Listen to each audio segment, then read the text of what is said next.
Hello, my name is Elkrief, and in this video I'm going to show you how to deal with depression, but more specifically I'm going to address the aspect of depression where you can't find pleasure in anything, no motivation to do anything, no energy, not getting happy from things that used to make you happy or seem to make others happy. And it's sometimes referred to as anhedonia. As I've done about 4 or 5 other depression videos, and a few people have asked me about this, so I wanted to address it. But if this video doesn't address what you're going through, then please try one of the other videos before writing me to ask me about addressing it. So with that being said, many times when people are depressed, they can't get pleasure from anything, with varying degrees of intensity and severity, of course. So the story that goes along with this is sometimes like, nothing's made me happy, nothing will make me happy, I don't enjoy my job, I'm doing the same thing every day, there's nothing to get excited about, there's nothing new happening, and basically my life isn't going to change. I have no friends, or my friends can't make me happy, or I have no lover, or my lover can't make me happy, or whatever. And what happens is when we're not happy now, and we haven't been happy in the past, at least recently, then a sort of despair comes over us, like there's no hope for us to be happy. This is just, life is going to continue as it is, and so I have no hope. I have no reason to get excited about anything. And why even live for some people, right? It's like, you know, that this is just my life. This is just the way that it is. Nothing's going to change. So the reason why we don't get any pleasure from certain things is actually quite logical. If you, let's say, you have pain in your body, and someone gives you a pill and they say this will make it feel better, and that pill only makes it feel better for 2 minutes, and then you go right back to the pain. The first few times you take the pill, and let's say you can only have 3 pills a day, the first few times you take the pill you might be excited about it, and when you feel better you might be happy. But eventually, when you start to take the pill, you're not going to be excited about it because you know it's only a 2-minute break. And then even while you have the pill, while it's in your system, the first 2 minutes aren't going to be very enjoyable because you know the pain's going to come back any moment. So what's the point of even being excited about this? What's the point of even being happy about it? You're already recognizing, I'm going right back to my suffering. And that's actually quite logical, right? So the same thing is true with your life. So before, maybe certain foods made you happy. But if you know you're going to go right back to your depression and your anxiety and your worthlessness and your loneliness right after you eat, then while you eat, it's not going to be that exciting. You're not going to get much pleasure from it because you know you're going right back to your suffering. The same goes for TV, movies, dancing, sports, talking to people, anything. If in the past you've been depressed and sad and lonely and in despair, and these types of interactions or events or hobbies or occurrences only result in feeling better for a few moments, then what's the point of getting excited about them? And then not even that you're not excited, then when you're in them, since you know they can't give you the happiness you really want, then it doesn't feel good even. So many people think that's like a chemical thing, a chemical deficiency, that it's a biological response, that you can't be happy, there's something wrong with you. It's not. It may be for some people, but I've seen many people come to me with this, and I've never seen one person whose reaction or lack of pleasure, lack of happiness was created by anything other than thoughts. So I don't know what it is for you, but let's operate for now based on the assumption that it is thoughts and just test it. Okay? So the thing is that the recognition that none of these things can make you happy is actually very honest. It's very logical. So, for most people, they think that food can make you happy, let's say. So let's say a chicken parmesan can make you happy. And if it doesn't, there's something wrong with your body, your system. No. Some people might like a chicken parmesan. Some people might not. Some people might like a different food. Right? So the food itself doesn't make us happy, because if it did, then everyone would have the same happiness from every food. One person likes mint chocolate chip, one person likes vanilla and hates mint chocolate chip. Mint chocolate chip can't create happiness for us. It depends on what thoughts we're telling about it. So we may think social interactions create happiness. No, they don't.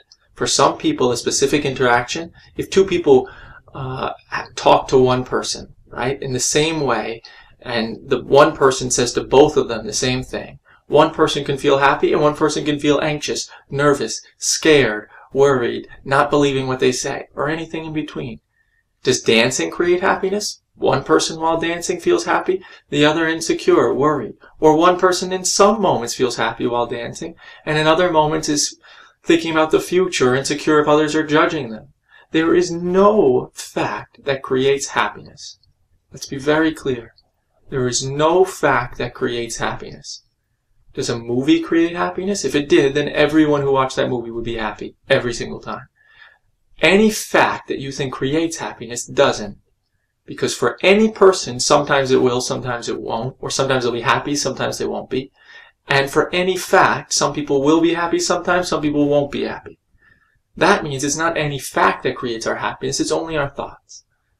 Okay? So, for most people who don't have the depression that you have, this lack of pleasure and lack of excitement and happiness, they go to external circumstances to make themselves happy. I need success to make me happy. I need love to make me happy. I need wealth. I need food. I need pleasure. I need good house. I need different things.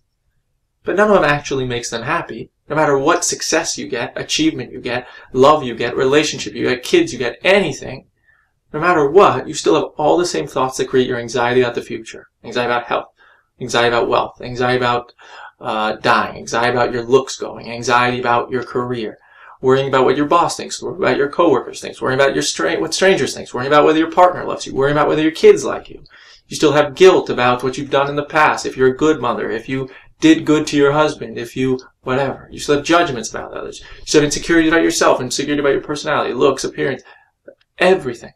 Okay? No matter what we change out there, they don't give us happiness, fulfillment, what we want. They give us moments of pleasure. Moments. But yet we keep going to the same things over and over again, hoping that one day they'll give us peace. And that doesn't make any sense. But that's what we all do because we just don't know any better. But here's the thing. For most people, they never have this recognition. This isn't working. This isn't working. I keep going to food, and it keeps giving me a moment of pleasure, but it's not enough. Most people just keep going back to the same thing, even though it's failing. Or they think money will make them happy, and it doesn't, but yet they keep going back to it. So what happens is most people don't allow themselves to be by themselves with no distractions. We need always distraction, TV, music, friends, video games, anything to not be with our own thoughts. Right? Anything to not be with our own thoughts. And what happens is when we don't allow ourselves to be with our own thoughts, we can't acknowledge our experience. We can't acknowledge how we feel. We can't look and see what's working, what's not working. We just want to lie to ourselves. We don't want to lie to ourselves, but we just want to believe we're happy, so we don't admit our suffering. We don't look at our anxiety. We don't want to rock the boat. We don't want to see what's causing it. So for someone who doesn't get pleasure from anything, it's because there's been a really true honesty, right? There's been a direct honesty, a open honesty to say, hey, nothing makes me happy, okay? So I can't get excited about something that gives a moment of pleasure. And once you stop getting excited about those moments of pleasure, once you recognize those momentary pleasures, whatever it may be, cookies, ice cream, TV, video game, scenery, a compliment, once you recognize those things only give you a moment of pleasure and then you go back to suffering, then it's hard for them to give any pleasure at all because they mean nothing. Who cares about a second, right? It doesn't make a difference in your life. And if you know your life, or you believe your life is going to continue in the same direction, then there's really no hope, right? And that's true to some degree. if our happiness was dependent on external circumstances and events and occurrence, good outcomes, good things, right? Good food, good TV, good video games, good friends, good lovers, well, then we'd be screwed. We have no choice or no chance at being happy, right? Because our life is staying the same way that it is, nothing's changing, and none of it makes me happy, so I'm screwed in life. I have no choice, no chance, no happiness, no pleasure, no nothing. But that's where the misunderstanding comes in. Okay? So, you have no chance at being happy if happiness is created by external circumstances. But luckily, it's not. Your life may be boring. You may have nothing going for you in terms of what you want and your job and your friends and your social situation and your money. But guess what? Happiness isn't created by any of those things. Like I said, it's only created by thoughts.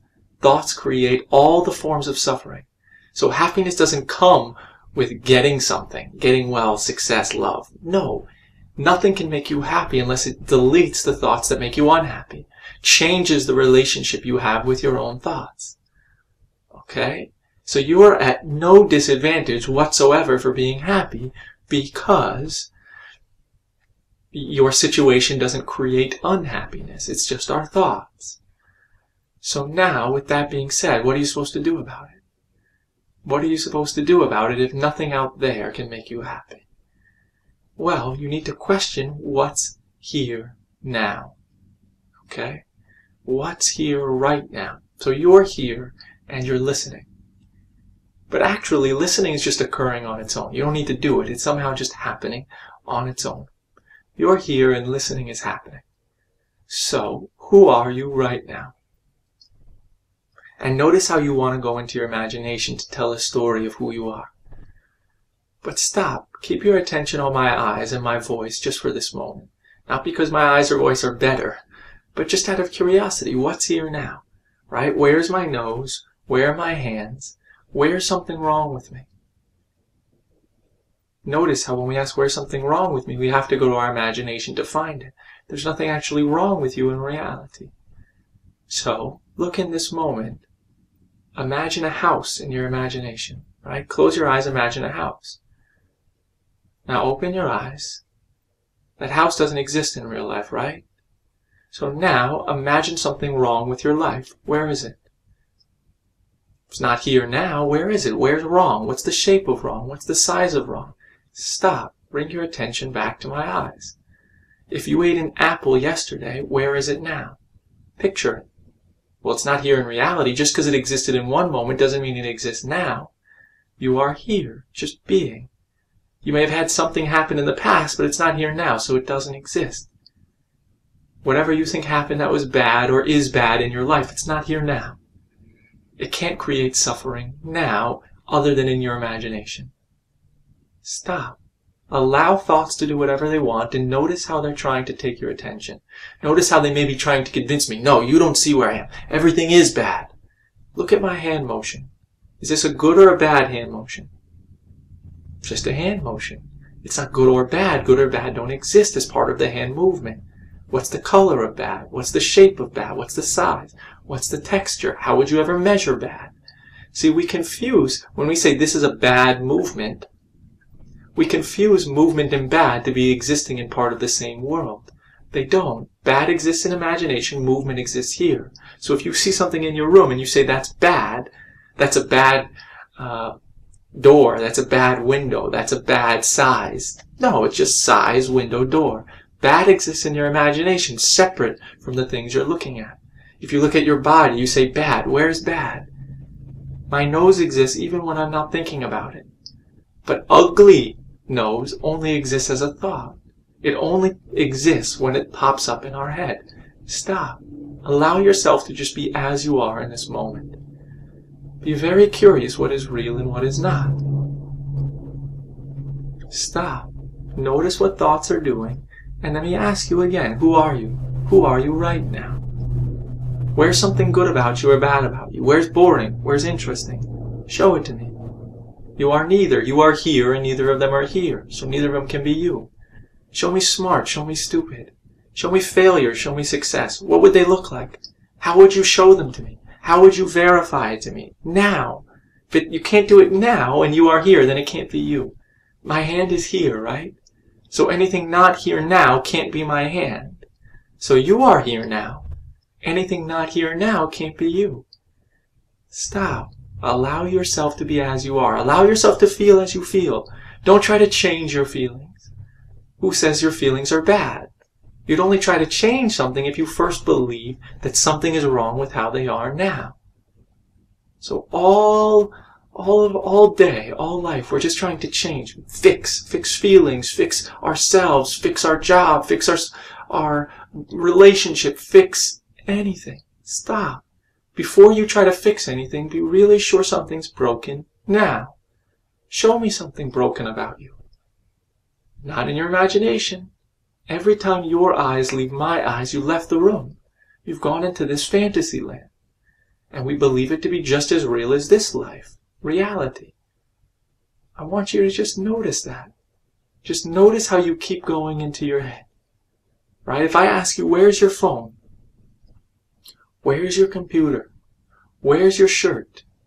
Where's something wrong with you? Which one doesn't fit? Which one are you answering in a completely separate universe? Completely separate reality. It doesn't exist in the same location as your phone, your hand, your watch, or anything. None of that's who you are. So as long as you're looking for your reality in your imagination, this moment will feel lacking and insufficient. But when you stop and bring your attention back here to this moment, who are you right now? In reality, where is a problem right now? How would you know? What would it look like? How would you verify it? If I break my arm, is that a problem right now? Let's say it's broken. Is there a problem here? No. Broken arm. Fact. Problem is an idea. This is bad for my life. But without that thought, it's just what it is. How do I know it's even bad for my life? Maybe I'll go to the doctor's office and meet the love of my life, or meet someone that gives me my dream job, or it'll give me time to find a book that changes my life. I don't know. So when I say this is a problem, I've confused fact, broken arm, with imagination. This is bad for my life. And I think they're both the same thing. I think they both exist in the same location. They don't. One exists in real life, one exists in imagination. So where is a problem now? Where is something wrong with you now? When you discover there is no such thing as wrong or problem, then you're free. Your life may seem boring and nothing is changing and nothing is getting better and nothing is improving and nothing will ever make you happy. And that's completely fine. Peace doesn't come from out there. It comes from the internal discovery, the internal adventure. So you may be sitting at a desk and discovering new things constantly with what's going on in your head. Oh, mine said I should have gotten this done by now. Is that true? Well, I didn't, so how do I know I should have? Then you discover, oh wow, it's not that I should have gotten it done, it's just that I wanted to, or they expected me to. And then it says, but it's bad if they don't like me. How do you know? Maybe that will give you a chance to, them to give you more time to do your work in the future. Or maybe that will get you to realize you go to distractions too often. Or maybe, I don't know, maybe they'll fire you and that will give you the opportunity. You were too scared to leave and that will give you the opportunity to try something new. I don't know. You don't either. So even when you're sitting at your desk seemingly doing nothing, seemingly doing the same thing you've always been doing, that is an opportunity to question your thoughts. See what's real, what's imaginary, what story am I telling myself in my head? You see, the only reason why certain hobbies or events or things create happiness in others, or seem to create happiness in others, is because it is because it distracts people from their thoughts. So if you have anxiety about an upcoming interview or test, in the moment that you eat your ice cream, it might make you happy. Why? Only if it's able to distract you from your thoughts. But if you're eating ice cream and thinking about the test, then you're suffering. Right? When we're distracted from our thoughts, we're fine. So rather than seek external circumstances and events and hobbies and friends to distract yourself from your thoughts and get temporary happiness, which no longer works for you, instead, take the more permanent direct route, and that is to just look at your thoughts and see if they're true, see if they're real, see if they exist in real life. Who are you right now? Show me something good about you. There's nothing good about you, but there's also nothing bad about you. Where's the goodness or the badness? Show it to me. Is it on your shoulder, your cheek? Where's the goodness? Where's the badness? It all exists in imagination, right? Imagine a big house. Now imagine a small house. Which house is bigger? Neither.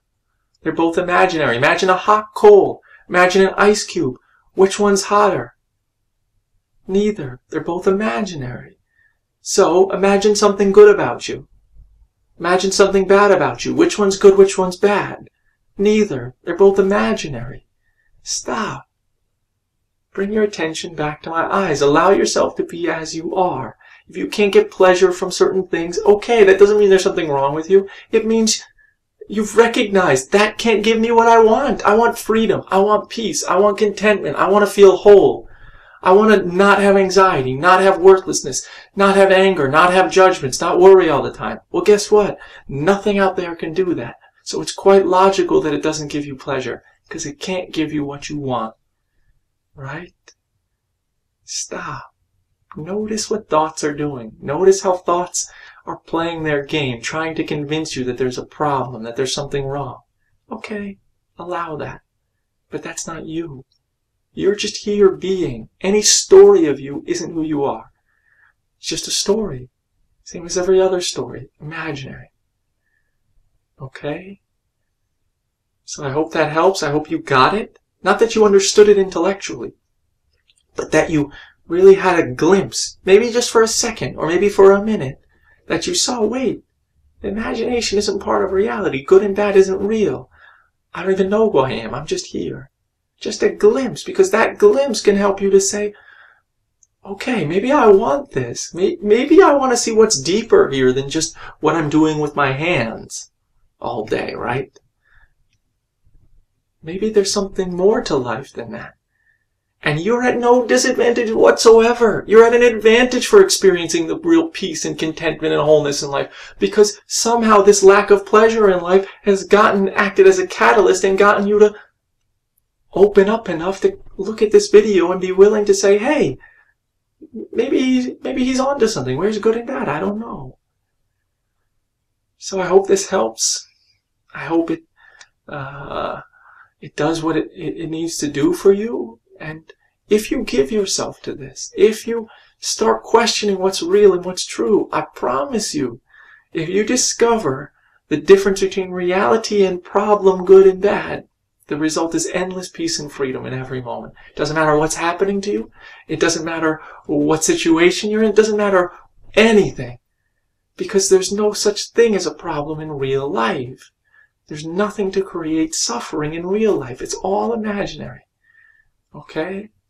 So it's a pleasure being here with you. Thanks for taking the time to watch this. Good luck with it. And please let me know how it goes. Bye.